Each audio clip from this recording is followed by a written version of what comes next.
So guys, what is the next step up for IR missiles? Let's talk about AIM-9X's and R-74's. When added, which of these missiles will be the best? Let's talk about a little bit of their performance. Of course, I'm not going to talk about the history of the missile and stuff, just the pure performance, okay? And I'm trying to focus more on production models and the initial models out of these missiles. You will notice why, because, I mean, we just have a lot of things, like, for example, the AIM-9X has a lot of blocks of the AIM-9X, but we're not going to see the block 3 or something, right? I mean, we're going to see the block 1 first, right? So, yeah, just bear that in mind, okay? So let's start with the Americans. The AIM-9X is probably the next missile that we will have in that tech tree. Of course, probably the block 1, which is the 2003 version, the initial version. This missile would have an incredible amount of performance. It would really bring the AIM-9s to the 2000 era, right? The idea here is that it has a very similar engine and all the other things. They are similar-ish to the AIM-9M, but with some major modifications on the seeker and the guidance, the maneuvering capability, everything with that, right? So the minimum range 200 meters, maximum range 25 to 30 kilometers, has 86 kilograms of weight, Mach 2.5 as max speed, but it uses an IIR seeker, so uses an imaging infrared, okay, with 128 and 128 pixels and a 90-degree gimbal. This would have an enormous amount of IRCCM. I even think that Gaijin will not add this thing with this type of seeker initially, just because of that. 9.4 kilogram annular blast fragmentation warhead. It has a normal INS, very similar to something like the AIM-9M. It's not really, I mean, it's not really an INS, but you get the idea. It would work similar-ish to an INS in the game, and it would have a 50G with thrust vectoring, and it can do a 180 turn in 2.5 seconds. That would be the block 1.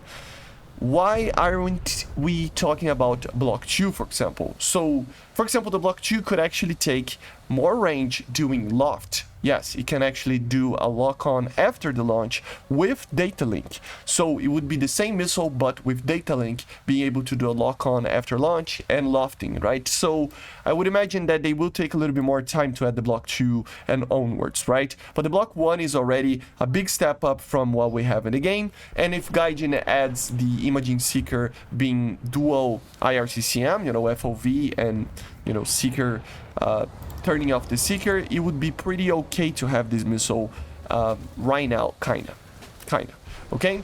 Then we go for Russia.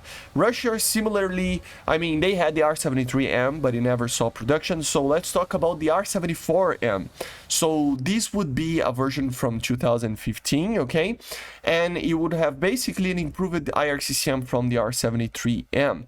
So here it has a minimum range of 400 meters, Mach 2.5 to 3, max speed, weight of 106 kilograms, 40 kilometers max range. This is optimal condition, of course. And it has a normal seeker, but with a multi-element and dual band, okay? 60-degree gimbal limit before launch, 75 after launch, 7.4 kilogram blast frag, lock-on before launch only, 60 Gs TV with thrust vectoring, of course, 180 degrees in 3 seconds. So it is very similar to the AIM-9X, but it loses a little bit on the seeker and with the ability of turning very fast. It turns more, but it takes a little bit more time, probably just because of the weight. It is a heavier missile, okay? Of course, we can have the M2 variant in the future, just like the Block 2 of the AIM-9X, with data link and lock-on after launch as well, okay? No lofting, but it would increase the gimbal limit after launch of 90 degrees. So it is a little bit better seeker and the way that it uses data link and everything, but I don't think we will see the M2 for now, especially because this missile is more being produced for the Su-57 and it didn't enter its service. The major missile that they use is the normal R-74M, okay? So That's for the Russians. Amazing performance. Just a super R-73, right? Then we need to talk about the Europeans. The Europeans, by a lot of countries, a lot of countries use the IRIST. The IRIST already talked about this missile. Entered service around 2003 as well. 87 kilograms, Mach 3 plus speed, minimum range 200 meters, 25 kilometers maximum range. It has also a dual band imaging seeker, similar-ish to the AIM-9X, kinda. But it is a little bit different, okay? So it has a 90-degree gimbal limit, so very good gimbal limit, 11 kilograms of a blast frag, lock-on after launch with INS, and 60 to 80 Gs with thrust vectoring. Basically the half of the turning radius of the R-73. You can do a 180 turn in 2 seconds. So this is one of the best very short range missiles that we would see, okay? Probably the best, to be honest. It would turn better than the R-74, better than the AIM-9X, and it's just faster doing it. It actually has a pretty interesting engine layout where it produces a high boost, a low boost, then a high boost, and a low sustainer. So it has 4 stages on the engine. It's just optimized to do everything in short range dogfights, right? This missile is really, really good. You can say that it lacks a little bit of the range compared to the other ones, but it's not by much. And yeah, this missile will be one of the best missiles in the game. While we were talking about this, we need to talk about Japan, because Japan uses a very similar-ish missile to the IRIST. They sometimes call it an IRIST copy, but it's not just that, but it is a similar-ish missile. Okay, so the idea here, 95 kilograms, Mach 3, maximum range. They say that the practical range would be 35 kilometers. It has a very different propulsion system, imaging seeker as well, with a different seeker. It has lock-on after launch with INS, 60 Gs with thrust vectoring, and it can do a 180 turn equivalent to the AIM-9X, okay? We have another version with data link, which is the B model, but yeah, this would be it. The AIM-5 would be the main missile for the Japanese, okay? Amazing missile, very similar to the IRIST, but with its own take on it. And the Chinese have a very similar-ish looking missile to the IRIST as well. It's their own version out of it, but it looks very similar. Of course, they can have the PL-9C, but it's just a step up from the missiles that we already have in the game. It's not really a new generation of IR missile. The PL-10 would be really a next generation. It basically entered in production in 2013, and it is for the J-20 initially, but other aircraft are using this missile as well, okay? So 105 kilograms, so a little bit heavier, Mach 3 capable, minimum range a little bit increased, 500 meters, maximum range 20 kilometers, and this missile actually is being used by many countries as well. But yeah, it has a multi-element imaging seeker as well, so very similar to the IRIST and some others, 90-degree gimbal limit. It has a lock-on after launch with INS and data link, apparently 55 to 60 Gs thrust vectoring. Of course, this is according to most sources, and it can do a 180 turn in 2 to 3 seconds. So it is a very similar missile to the IRIST, and you should be able to take these missiles in the most modern Chinese aircraft. I don't think any Chinese aircraft can take this missile for now, but I think the J-10C takes this thing, if I'm not mistaken. So once that thing is added, it can already take this missile, okay? Then we have to talk about the French. The French have a very interesting missile, which is the Mika IR. Basically, the IR version of the Mika EM that we already have in the game. So the performance should be around the same, okay? So 112 kilograms, Mach 4.5, 250 meters of a minimum range. Of course, it has a maximum range of 60 to 80 kilometers. Obviously, this would be way less normally, especially being the IR version. But it has an imaging seeker with dual waveband, 60 degrees of gimbal limit, 11 kilograms of a blast frag, lock-on after launch, INS, lofting, and data link, just like the Mika EM, and it would normally have 50 Gs of with the thrust vectoring, okay? 180 turns in 3 seconds, and they even managed to shoot down a target behind a fighter with a range more than the maximum range of the Magic 2. So yeah, the Mika IR is an amazing missile. Of course, there is even the NG version, with even better stuff, but yeah, we're not going to talk too much about that. The MiG-IR normal version is already far from it. Imagine the NG, right? But yeah, the French would have a Mika version with an IR seeker with imaging infrared, right? Then the British, guys. The British have their own missile, the SRAM. It was developed in the 90s, and it is a very interesting missile as well.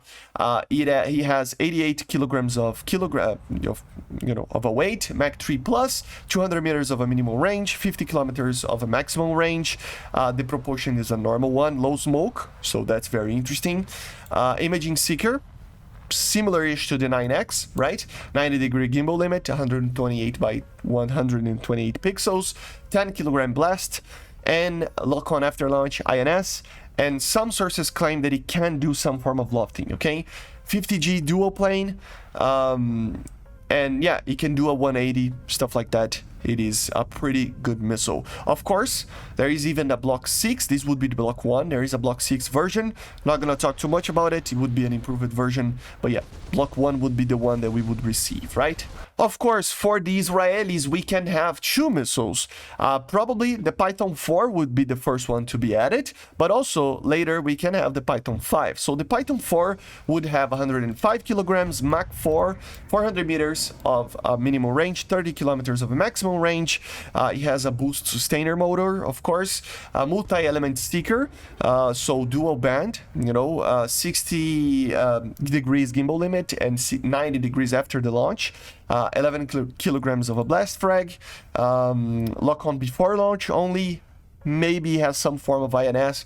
It's similar-ish to the AIM-9X and AIM-9M, 50 Gs of turn, maybe 70 with dual plane, but normally would be 50 to 60, it can do a 180 in 3 seconds. So this would already be on par with the missiles that we already talked about, so I don't see a reason why to see the PYTHON-5 as the first missile to be added. But of course, the PYTHON-5 can be added as well. It would include some other things like even better seeker with 320 to 240 pixel imaging infrared instead of the normal IR seeker. It would have a better propulsion engine.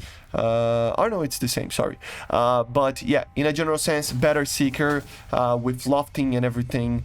So it is just a better missile that we probably will not see for now. Are there other missiles? Yes, guys. For example, the A-Darter can come for the Gripen.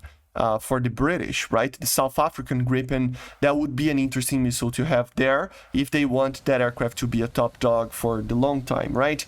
It is basically a Brazilian South African missile, so thrust vectoring, 100 Gs, they say. I don't know about that. It probably is between 50 and 100, but it is like comparable to the other ones. 89 kilograms, Mach 2.5, 400 meters minimum range, 22 kilometer maximum range. Imaging seeker, dual waveband, 90-degree gimbal limit, lock on after launch, INS, so it can do 180s as well, right? So it's a missile that can come to that aircraft specifically. Another technically Brazilian missile that we can have is the Piranha B, or the MAA-1B.